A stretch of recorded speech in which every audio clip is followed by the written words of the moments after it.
As dusk deepened over the Chiyuan Sutra assembly, the atmosphere was serene and tranquil. The Buddha was expounding the Dharma to his disciples.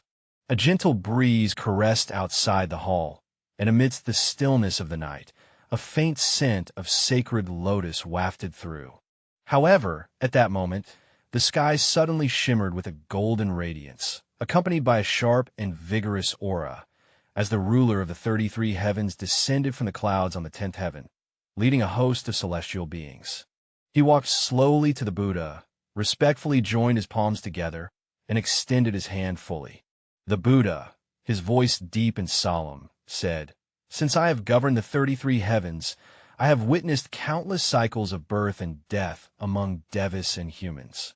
Some people accumulate merit in the human realm and ascend to the heavens, while others exhaust their blessings and fall into the 3 lower realms of suffering. I once believed that the heavenly realm was the ultimate realm of bliss. However, I have witnessed too many deities and heavenly beings become intoxicated by their bliss, ultimately exhausting their meritorious karma and being reborn in unfavorable realms. What troubles me even more is that I myself am no exception. Even though I occupy the position of a heavenly king, I know that this fortune is not eternal. There will inevitably come a day of decline and exhaustion." A subtle trace of indescribable doubt and concern flickered in the gaze of Sakra Devanam Indra. He looked up toward the Buddha, feeling the heavy burden of sentient beings caught in the cycle of birth and death, endlessly revolving through the 6 realms of samsara, seemingly never ceasing. "Shakyamuni, does this cycle of samsara ultimately have an end? If so, how can one reach that end?" This is not only his question, but also the question of all practitioners. From ordinary beings to celestial devas, all are ensnared by birth and death, all are caught in the cycle of samsara, drifting and turning endlessly. Upon hearing this, the Buddha quietly gazed at Subhuti, his eyes profound like the boundless starry sky, a subtle and meaningful smile gracing his lips. He did not respond immediately, but slowly glanced at everyone present. Venerable Ananda sat upright nearby, his expression solemn. Venerable Gasika was silent in deep contemplation. The assembly of disciples held their breath in attentive silence, and even the celestial beings bowed their heads, awaiting the Buddha's teaching. In this moment, the entire Gyeon Sutra society seemed to descend into a realm of profound and serene stillness. The air appeared to congeal, and even the wind ceased, awaiting the revelation of the ultimate momentous case. The Buddha quietly gazed at the 10th heaven, his eyes radiating compassion, and slowly spoke. "10th, the fact that you can raise this question indicates that you have begun to contemplate the truth of life. However, before answering, I would like to ask you first, why do you think sentient beings are unable to transcend the cycle of samsara?" On the 10th day, after a moment of contemplation, he replied, "Blessed One, I observe beings in the 6 realms, each clinging to different desires. Heavenly beings indulge in the pleasures of the celestial realm. Human beings pursue wealth and fame. Hungry ghosts are immersed in insatiable hunger and thirst, and beings in hell suffer amidst torment and violence. It seems that all rebirths in samsara arise from desire." The Buddha slightly nodded, his gaze gentle, and said, "Well said. 4th, you have already touched upon the surface of samsara. So, do you believe that liberation can be attained merely by renouncing desire?" The 10th deity hesitated slightly as he recalled a practitioner in the heavenly realm who had grown disillusioned with the joys of heaven. This individual had journeyed alone to the snowy mountains to engage in austere practice, subsisting only on bark and wild fruit for 30 years, meditating day and night. However, as his physical body gradually withered away, the attachments in his heart grew ever more profound. Ultimately, due to excessive attachment to ascetic practices, he developed anger and resentment, blaming himself for not yet attaining liberation, and after death, he fell into a lower realm. On the 10th day, he sighed and said, "World-honored one, I once saw a practitioner who gave up worldly pleasures and chose asceticism, believing that by doing so, he could sever the cycle of samsara. However, in the end, he not only failed to attain liberation, but became more deeply attached to his desires, subsequently falling into a lower realm of existence. This puzzled me. If desire is the cause of samsara, why is it that those who renounce desire still cannot attain liberation? The Buddha gazed around, and the assembled monks and celestial beings all fell into deep contemplation. Then he slowly said, "World-honored one, if a person bound by ropes only chooses to endure the pain or attempts to struggle, can they attain liberation?" The world-honored one shook his head. Naturally not. To attain liberation, one must find a knot and untie it. The Buddha's smile is exactly so. The key to samsara does not lie in mere pursuit or escape, but in discovering the root of attachment. Merely renouncing desire does not lead to true liberation. It is like the ascetic who relinquished the pleasures of the heavens, but failed to let go of attachment to liberation itself, thus remaining trapped in the cycle of samsara. Venerable Ananda, upon hearing this, could not help but ask, "World-honored one, since renouncing sensual pleasures and refraining from ascetic practices do not lead to liberation, then what exactly is it that binds sentient beings?" The Buddha's gaze was profound and gentle as he looked toward the 10th heaven and softly said, "10th, have you noticed what common traits those celestial beings who have fallen from the heavens share?" On the 10th day, frowning in thought, he slowly said, "I have seen many celestial beings who enjoy great blessings in the heavenly realms, indulging in a carefree life, believing that their happiness will never end. However, when their merit and blessings are about to be exhausted, they begin to fear and cling, vainly attempting to hold on to the joy that is destined to fade away. No matter how much they resist, they ultimately cannot change the fate of downfall." The Buddha nodded, saying, "You have spoken well. So, is it the merit from the heavenly realms that causes their downfall, or is it their ignorance and attachment that lead to their decline?" On the 10th day, immersed in deep contemplation, he fantasized about the Buddha, as if faintly touching upon a deeper truth. "Great sage, what you mean is that sentient beings do not fall due to the exhaustion of their merit and virtue, but because they have never truly understood the principle of impermanence. If they do not cling to the eternal pleasures of the heavenly realms, they will not give rise to fear when their meritorious rewards come to an end." Indeed, the Buddha's voice is gentle yet resolute. The sound of samsara is not merely desire, but attachment. Desire is only a facade. What truly binds sentient beings are their attachments to possession, to the self, and to the illusion of permanence. Venerable Gaia pondered for a moment and suddenly said, "Oh, Shakyamuni, I once met a wealthy merchant who possessed great riches, yet he was burdened with worry every day, fearing the loss of his wealth. Ultimately, he buried all his wealth underground, guarding it day and night until his mind broke and he died in madness. Does this also suggest that attachment is the root of suffering?" The Buddha nodded approvingly and said, "Yes, wealth itself does not create suffering, nor do the pleasures of the heavenly realms lead to rebirth. True suffering arises from the fear of loss, the fear of change, and the fear of impermanence. Sentient beings cling because they cannot accept impermanence, and this clinging is precisely the cycle of samsaric existence." On the 4th day, he took a deep breath and finally understood that the karmic consequences of samsara were far more complex than he had imagined. It is not merely the cycle of cause and effect, but also the shackles of attachment. To break free from this bondage, merely renouncing pleasures or pursuing ascetic practices is insufficient.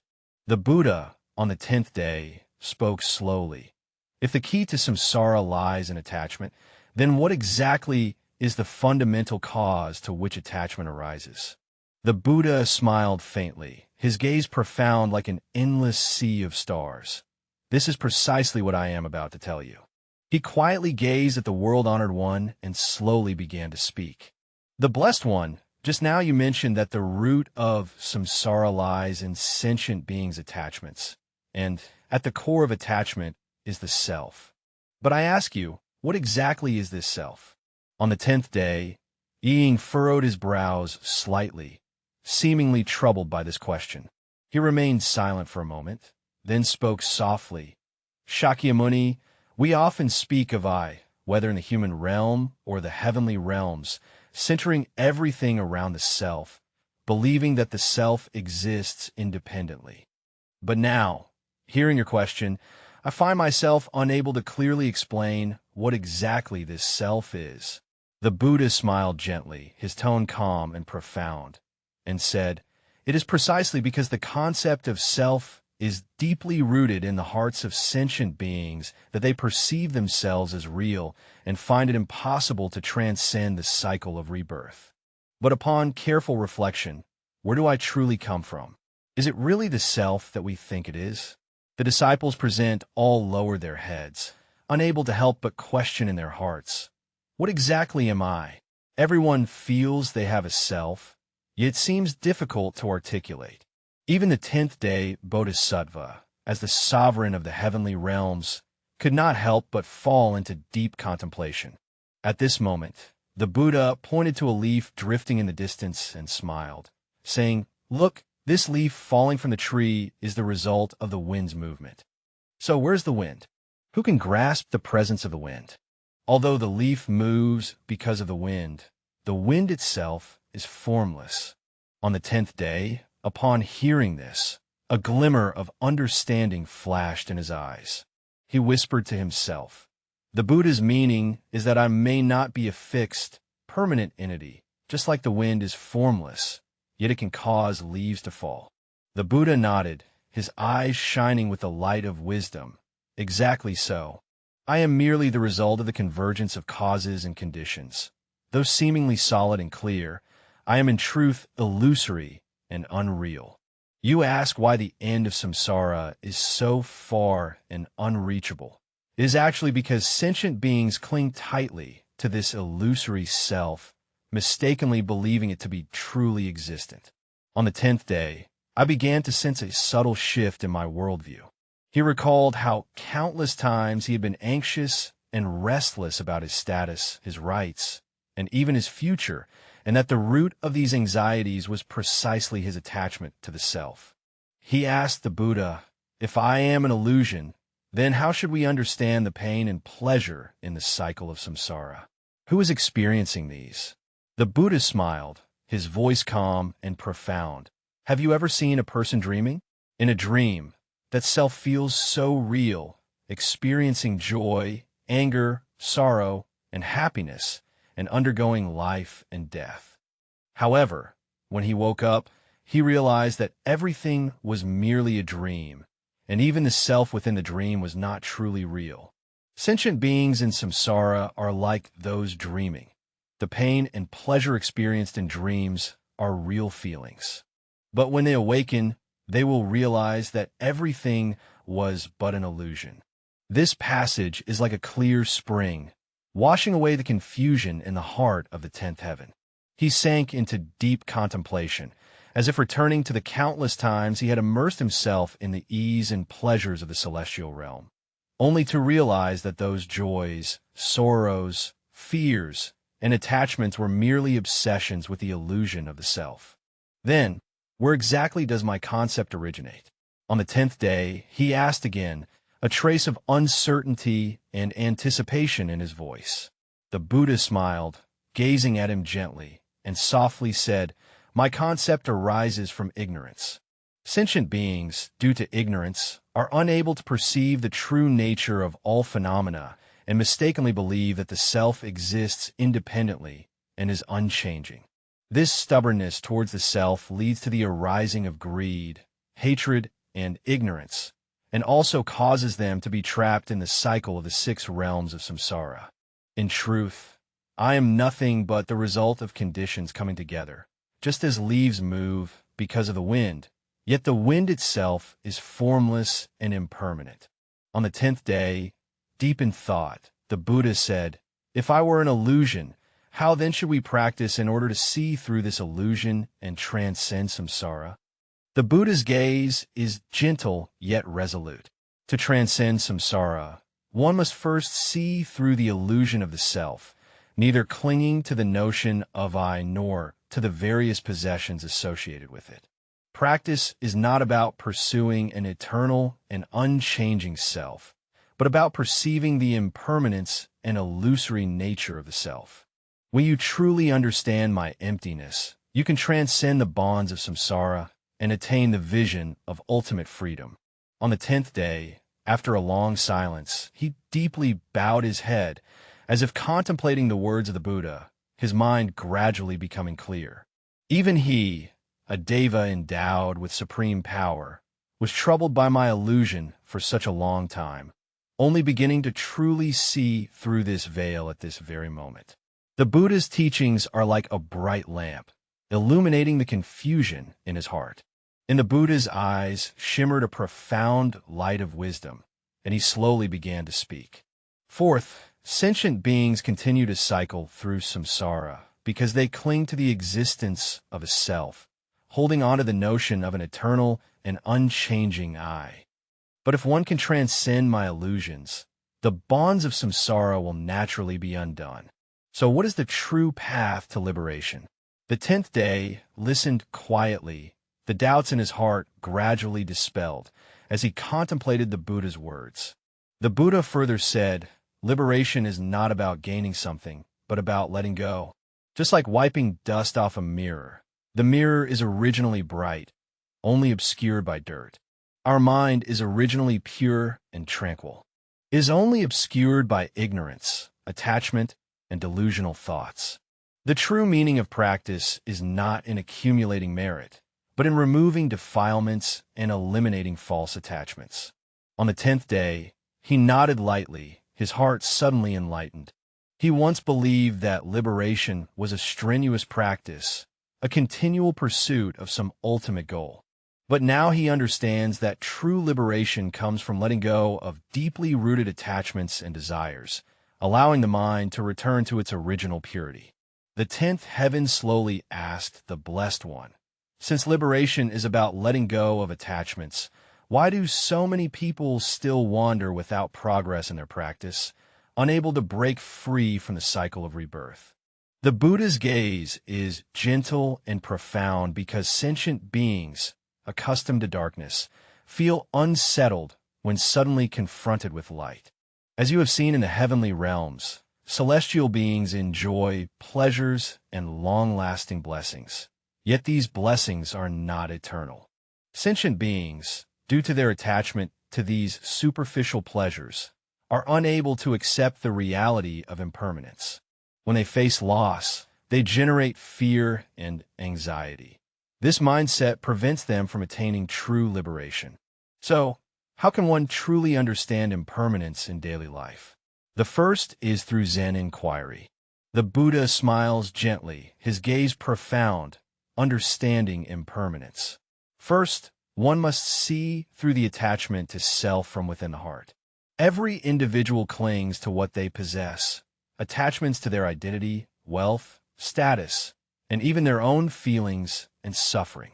However, all of this is changing and passing away. Only by truly understanding this can one let go of the bondage of self and transcend the suffering of samsara. Just like the falling of leaves, the wind is formless yet can move the leaves, and although the leaves drift with the wind, they do not remain there forever. Each of us is like this, drifting in the winds of life, constantly changing, yet clinging to the self we believe is unchanging. On the 10th day, he suddenly felt the fog in his heart gradually dissipate. He realized that all along he had been pursuing an illusory eternity, neglecting the impermanence before him. He asked, "World-honored one, how should we practice in order to truly see through all of this and attain liberation?" The Buddha looked at him with eyes full of compassion and understanding. Practice is not for obtaining some external thing, but for awakening the mind, dispelling ignorance, and letting go of attachments. The path of practice is not about pursuing a fixed goal, but about letting go of the self and attachments at every moment in order to see the true nature of things. Through meditation, wisdom, and compassion, we can maintain inner peace amidst the storms of the world, ultimately transcend birth and death, and attain liberation. On the 10th day, he listened quietly, deeply moved in his heart. He suddenly understood that the heavenly bliss he had always believed in was merely another form of attachment. He once believed that the blessings of the heavenly realms could bring him eternal happiness, yet he overlooked the truth of impermanence. Now, he finally realizes that true liberation does not come from seeking externally, but begins with the awakening of the mind. The Blessed One deeply bowed to the Buddha and said, "I finally understand that the end of samsara is not a distant place beyond reach, but the moment when one begins to let go of attachments starting from now. From this moment onward, I will no longer be attached to the illusory self, but will strive to awaken, to let go, and to truly liberate myself." The Buddha smiled gently, his gaze serene and kind. "Well done, at peace with the earth. You have finally understood that true liberation lies in letting go every moment, in awakening every moment. Only by relinquishing attachment to the self can one break free from the bondage of samsara and enter the realm of birthlessness and deathlessness, a state of freedom untouched by worry and care."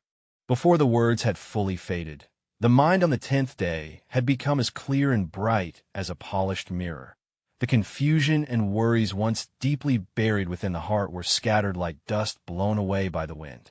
He felt an unprecedented sense of peace and freedom, as if he had shed heavy shackles and entered an entirely new realm. At that moment, he truly understood the Buddha's teaching that the end of samsara is not a distant goal, but an instant awakening, a letting go of attachment and the awareness of impermanence in every present moment.